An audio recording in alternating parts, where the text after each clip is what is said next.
নমস্কার, আমি Alok Dutta easy learning কম্পিউটারের পক্ষ থেকে আপনাদের সকলকে স্বাগত জানাচ্ছি। বিগত কয়েকটা ক্লাসে আমরা ভিজুয়াল বেসিকের উপর আলোচনা করছিলাম।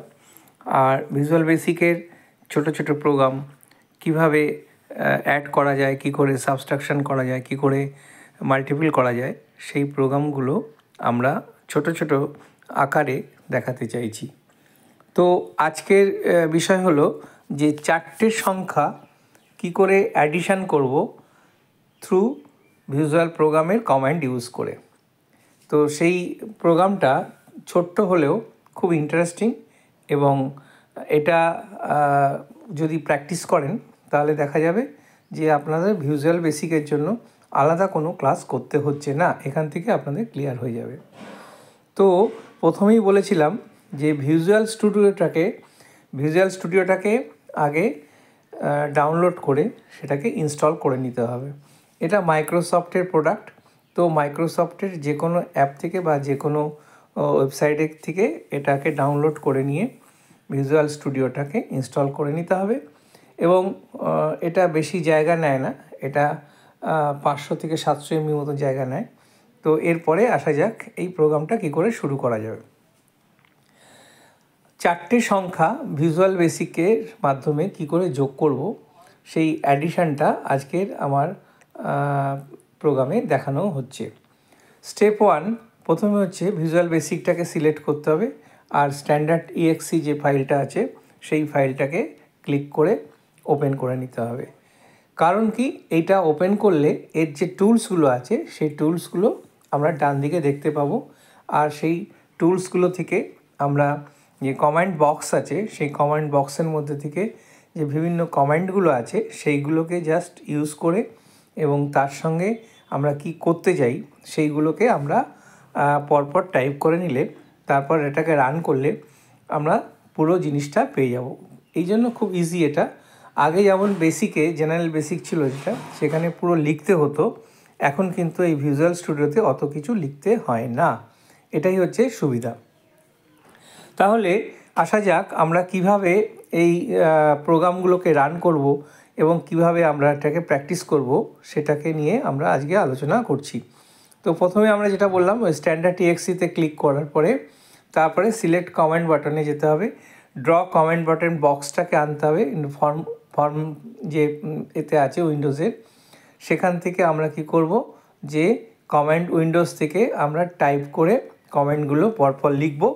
আর লেখার পরে এটা পরপর সেভ হয়ে যায় অটোমেটিক, এটা নিয়ে কোনো অসুবিধা নেই। তারপরে যখন এই পুরো কমান্ড বক্সটাকে আমরা যে কমান্ড যা করতে চাইছি সেইগুলোকে আমরা এখানে মেনশন করে দেবো। তো আজকের আমাদের যে প্রোগ্রাম ছিল সেই প্রোগ্রামের মধ্যে ছিল যে চারটে সংখ্যা, মনে করি যে ABCD এই চারটে যে সংখ্যা, এই চারটে সংখ্যাকে আমরা একটা নিউমেরিক ডাইমেনশানে দিলাম। যেমন এখানে আমি দেখাচ্ছি 45, 45, 98, 77 আর 64। এই চারটে সংখ্যাকে নিউমেরিক ভ্যালুকে আমরা ভিজুয়াল বেসিকের মাধ্যমে এটাকে অ্যাড করব। প্রথমে আমাদের কী দিতে হবে, প্রাইভেট সাব কমান্ডের লাইনে দিয়ে তারপর ডিম, আমি আগেও বলেছি ডাইমেনশন নিউমেরিক, সেটা অ্যাজ এ ইন্টিজার হবে। তারপরে ডাইমেনশন নিউমেরিক 2, এটাও ইন্টিজার। এরকম করে চারটে আমরা ডাইমেনশন নিউমেরিক নিয়ে নিলাম এবং তার ভ্যালুগুলো হচ্ছে নিউমেরিক 1 হচ্ছে 45, নিউমেরিক 2 হচ্ছে মানে নাম্বার সিস্টেম হচ্ছে 98, নিউমেরিক 3 হচ্ছে 77 আর নিউমেরিক 4 হচ্ছে 64। এবার রেজাল্টটা ইজিক্যাল টু কী লিখবো, numeric 1 plus numeric 2, numeric 3, numeric 4, এরকম যদি আপ টু আমি অসংখ্য সংখ্যা n পর্যন্ত করতে পারি, তাহলে এখানে আমরা এই ছোট্ট প্রোগ্রামের মাধ্যমে আমরা এখানে করতে পারবো। এখানে আর মেসেজ বক্সের মধ্যে রেজাল্টটা আসবে, সেটাকে রেজাল্ট করার পরে এন্ড এখানে সাব করব, কারণ এন্ড সাব না করলে এই সাব কমেন্টটাকে এন্ড করা যাবে না, তাহলে অনন্তকাল ধরে চলবে।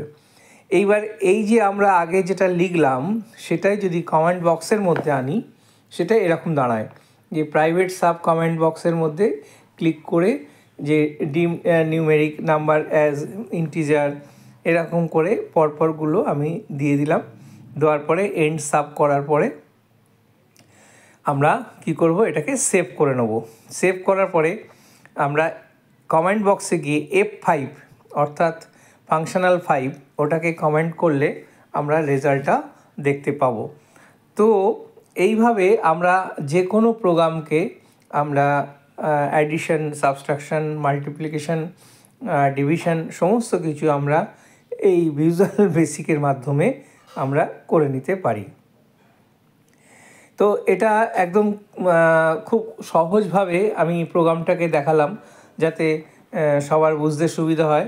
অনেক যারা কম্পিউটার হয়তো নেই বা ল্যাপটপ ইউজ করেন না, তাদের ক্ষেত্রে তারা এই ছোট্ট প্রোগ্রামটা যদি স্কুল বা কলেজ বা যে কোনো জায়গায় যদি ভিজুয়াল বেসিকের কোনো থাকে, এছাড়াও এখন অনেক কম্পিটিটিভ পরীক্ষার মধ্যেও এই কমান্ডেড লাইনগুলো আসে। তারপরে দেখতে পাচ্ছেন যে এখানটায় এই F5 কি করতে হবে, F5 প্রেস ক্লিক করলে সঙ্গে সঙ্গে রেজাল্টটাও বেরিয়ে যাচ্ছে। তাহলে ওই 4টে সংখ্যার যে যোগফল, সেই যোগফলটা আমরা এখানে আউটপুটের মধ্যে পেয়ে যাচ্ছি।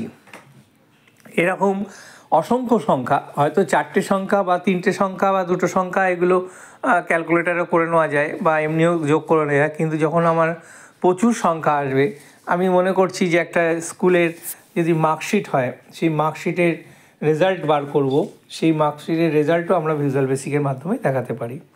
তো আজকে এই ছিল আমাদের ক্লাসের বিষয়বস্তু, যে ভিজুয়াল বেসিকের উপর কিভাবে কাজ করা যায় এবং ভিজুয়াল বেসিক যে কঠিন না এবং খুব ইজিভাবে আমি চেষ্টা করলাম আপনাদেরকে বোঝানোর। এবং এই ইজিভাবে যদি কোনো রকম অসুবিধা হয় তাহলে আপনাদের কমেন্ট বক্সে বা আপনারা আমাকে সরাসরি মেলও করতে পারেন। এবং এইভাবে যে ক্লাসগুলো, ছোট ছোট ক্লাসগুলোকে যদি পরপর সাজিয়ে নেন, তাহলে দেখবেন ভিজুয়াল বেসিক কঠিন না। এবং অনেক স্টুডেন্ট যারা হয়তো কোনো কম্পিউটার টিচার রাখতে পারেনি, তারাও কিন্তু এই প্রোগ্রামগুলো দেখে শিখতে পারবে। এবং তাদের যদি কোনো প্রবলেম হয়, তারা আমাকে, এখন তো সবার কাছেই মোবাইল বা নেট আছে, সুতরাং সেই হোয়াটসঅ্যাপের মাধ্যমে বা এখানে আমার যে চ্যানেল আছে, সেই চ্যানেলে আপনারা কমেন্ট করে যে এখানে আমি বুঝতে পারিনি বা এটা আরেকটু ডিটেলস দিলে ভালো হয়, সেগুলো তাহলে আমি পরবর্তী ভিডিওতে বা যে সমস্ত এন্ড ইউজার আছেন তাদেরকে সরাসরি আমি আমার যে প্রবলেমগুলো সলভ আছে বা সলভ করতে হবে, সেগুলো পাঠিয়ে দিতে পারবো। তো এইভাবে যদি প্র্যাকটিস করা যায়, তাহলে আমার মনে হয় কোনো কিছুই কঠিন না। তো আজকের মতন এখানেই। ভালো থাকবেন, সুস্থ থাকবেন। আর যদি কোনো প্রবলেম হয়, তাহলে অবশ্যই আমাকে কমেন্ট বক্সে কমেন্ট করে জানাবেন। ইজি লার্নিং কম্পিউটারের পক্ষ থেকে অলোক।